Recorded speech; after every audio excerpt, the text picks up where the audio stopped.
بسم اللہ الرحمن الرحیم رب اشرح لی صدری ویسر لی امری واحلل عقدۃ من لسانی یفقہوا قولی۔ صحبت اور غسل جنابت۔ صحابہ کرام رضی اللہ عنہم کے درمیان غسل جنابت کا ایک مسئلہ زیر بحث آیا۔ ایک گروہ کہتا تھا کہ غسل صرف دخول پہ فرض ہو جاتا ہے، انزال شرط نہیں، یعنی واٹر ڈسچارج جو ہے وہ ضروری نہیں۔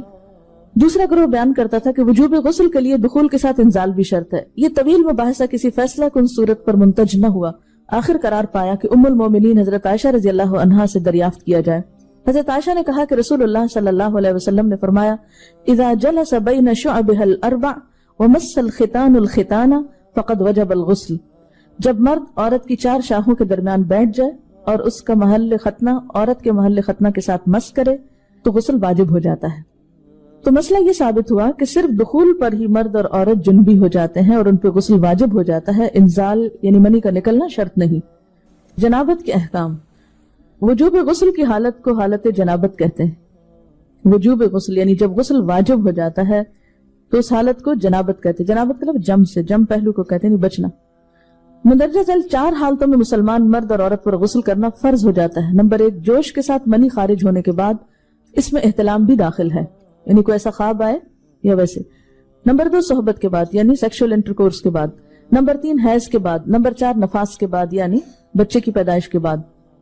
اس میں یاد رکھیے کہ بہت سے لوگ پوچھتے ہیں کہ اگر خواتین انٹرنل چیک اپ کرواتی ہیں تو کیا اس سے غسل واجب ہوتا ہے؟ تو کوئی غسل واجب نہیں ہوتا جب تک کہ ان 4 چیزوں میں سے کوئی چیز نہ ہو۔ اس میں یاد رکھیے کہ بہت سے لوگ پوچھتے ہیں کہ اگر خواتین انٹرنل چیک اپ کرواتی ہیں تو کیا اس سے غسل واجب ہوتا ہے؟ تو کوئی غسل واجب نہیں ہوتا جب تک کہ ان 4 چیزوں میں سے کوئی چیز نہ ہو۔ صرف منی خارج ہونے سے بات نہیں، بلکہ جوش کے ساتھ منی خارج ہونے کے بعد غسل واجب ہوتا ہے۔ رسول اللہ صلی اللہ علیہ وسلم نے فرمایا، جب تم عورت کی 4 شاخوں کے درمیان بیٹھ کر صحبت کرو تو تم پر غسل واجب ہو گیا، اگرچہ منی نہ نکلے۔ آپ نے غور کیا ہوگا کہ طہارت کے مسائل بہت تفصیل کے ساتھ اور اپنے اندر بہت ڈیٹیلز رکھتے ہیں، اور بہت سے موضوعات ایسے ہیں کہ جو انسان کی ظاہری زندگی نہیں بلکہ اس کی نجی اور ذاتی زندگی سے متعلق بھی ہیں، لیکن اس طرح پبلکلی ان کو پڑھانا اور ان کو سکھانا یہ بھی ایک ضرورت ہے، کیونکہ آپ صلی اللہ علیہ وسلم نے انصار کی خواتین کی تعریف کی کہ انصار کی خواتین کتنی اچھی ہیں جنہیں حیا دین کا علم حاصل کرنے سے نہیں روکتا۔ تو سوال یہ پیدا ہوتا ہے کہ آخر اتنی تفصیلات کیوں؟ اور بعض لوگ اس کو ناپسندیدہ قرار دیتے ہیں، تو ایسا کرنا ناسمجھی کی علامت ہے۔ ہم دیکھتے ہیں کہ انسان اگر اللہ کے بتائے ہوئے طریقے کے مطابق زندگی بسر کرتا ہے تو اس میں خیر ہی خیر ہے، اور وہ صرف خیر اس کی اپنی ذات تک نہیں رہتی، بعض اوقات دوسروں کی بھلائی کا ذریعہ بھی بن جاتی۔ عورت کو بھی احتلام ہوتا ہے۔ ام المومنین حضرت سلمہ رضی اللہ عنہا روایت کرتی ہیں کہ حضرت ام سلیم نے رسول اللہ صلی اللہ علیہ وسلم سے کہا، اے اللہ کے رسول، یقیناً اللہ حق سے نہیں شرماتا، یعنی حق بات اور ایک ضروری بات جو ہے اس کو واضح کرنا ضروری ہوتا ہے، اور اس معاملے میں شرم سے کام نہیں لینا چاہیے، کہیں ایسا نہ ہو کہ انسان انجانے میں غلط کام کرتا رہے۔ تو یہ کہہ کر انہوں نے مسئلہ پوچھا، کیا عورت پر غسل ہے جبکہ اس کو احتلام ہو؟ آپ نے فرمایا ہاں، لیکن جب پانی کا نشان دیکھے یعنی منی دیکھے۔ اس پر حضرت ام سلمہ نے شرم سے منہ چھپا لیا اور عرض کیا، اے اللہ کے رسول، کیا عورت کو بھی احتلام ہوتا ہے؟ آپ نے فرمایا ہاں ہوتا ہے، تیرا داہنا ہاتھ خاک آلود ہو، یعنی ایک پیار کی ڈانٹ تھی۔ اور اس میں ہو سکتا ہے کہ مزاج کا فرق ہو، بعض خواتین کے ساتھ ایسا نہ ہو اور بعض کے ساتھ ایسا ہو، لیکن اس میں جو اصل چیز ہے وہ ایکسیسو واٹر ڈسچارج ہے۔ اس میں کہیں ایسا نہ ہو کہ لیکوریا وغیرہ کے ساتھ اس کو ریلیٹ کر دیا جائے، دونوں چیزوں میں فرق ہے۔ اور احتلام جو ہے وہ سوتے وقت ہوتا ہے، یعنی سو کر اٹھنے پر اگر انسان اپنے کپڑوں پر زیادہ ڈسچارج دیکھے، خواہ کوئی خواب یا کوئی فیلنگ یاد نہ بھی ہو، تو پھر غسل کرنا ضروری۔ معلوم ہوا کہ عورت یا مرد نیند سے اٹھ کر اگر تری یعنی نشان منی دیکھیں تو یہ احتلام کی علامت ہے، لہٰذا ان پر غسل کرنا فرض ہو جاتا ہے۔ اور اگر احتلام کی کیفیت انہیں یاد ہو لیکن نشان نہ پائیں، یعنی خواب یاد ہے لیکن کوئی سامنے علامت نہیں، تو غسل فرض نہیں ہوگا۔ ایسی صورت میں شک کی ضرورت نہیں ہے کہ نہیں میں نے خواب دیکھا اور مجھے خواب بالکل صحیح یاد ہے تو مجھے نہانا چاہیے، نہیں، محض خواب پر نہیں نہایا جائے گا جب تک کہ فزیکلی کوئی ایسی چیز سامنے دیکھی نہ جائے۔ حضرت ام سلمہ روایت کرتی ہیں کہ میں نے کہا، اے اللہ کے رسول صلی اللہ علیہ وسلم، میں اپنے سر کے بال خوب مضبوط گوندتی ہوں، کیا میں انہیں غسل جنابت کے وقت کھولا کروں؟ آپ نے فرمایا ان کا کھولنا ضروری نہیں، تیرے لیے یہی کافی ہے کہ 3 لپ پانی اپنے سر پر ڈالے پھر اپنے سارے بدن پر پانی بہائے بس تو پاک ہو جائے گی.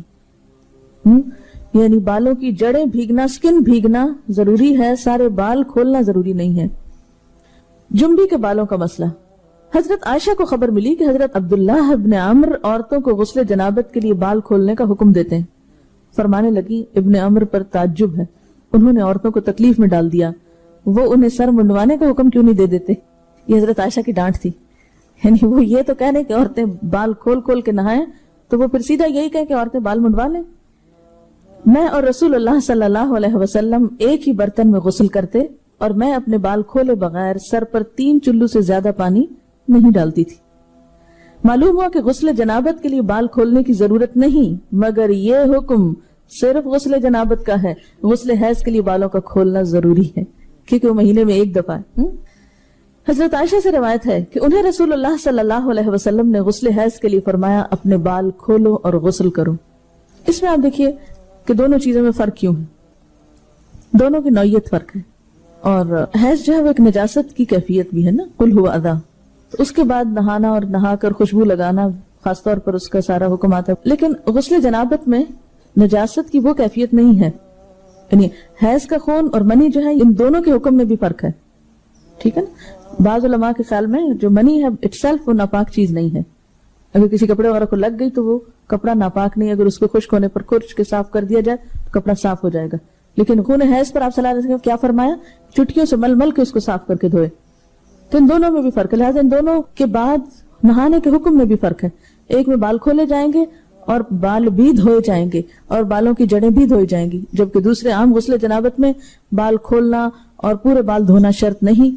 بہت سے بچے ایسی جن کی شادی ہوتی ہے اور اس کے بعد انہیں ان مسائل کا پتہ نہیں ہوتا، یا تو وہ شرم کے بارے نہاتی نہیں، یا نہاتی ہیں تو پھر وہ پورے بال دھو دھو کے سکھانے میں اور ان چیزوں میں اتنا وقت ضائع کر دیتی ہیں کہ پھر بعضوں کا شوہر کی نافرمانی اور آپس کے تعلقات میں ٹینشن، لوگوں کا خوف. تو اگر دین کا صحیح مسئلہ پتا ہو تو انسان ان تمام مشقتوں سے بچ جاتا ہے اور ایک نارمل روٹین کی لائف گزار سکتا ہے.